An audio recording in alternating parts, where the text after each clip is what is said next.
जंगल में मंगल वाली एक और वीडियो में आपका स्वागत है। मैं हूं आपका दोस्त साबुन।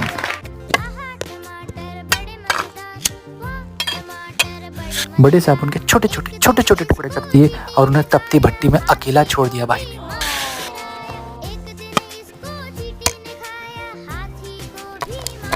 क्या बात है, भाई ने तो जबरदस्त वाली पैकिंग कर दी है। चल पड़े हैं फिक्र यार धुएं में उड़ा के। चलो चलो अब साबुन से हाथ धो लो, इतनी मेहनत जो की थी साबुन बनाने में। मिलते हैं अगले वीडियो में, तब तक के लिए धन्यवाद। Impressive.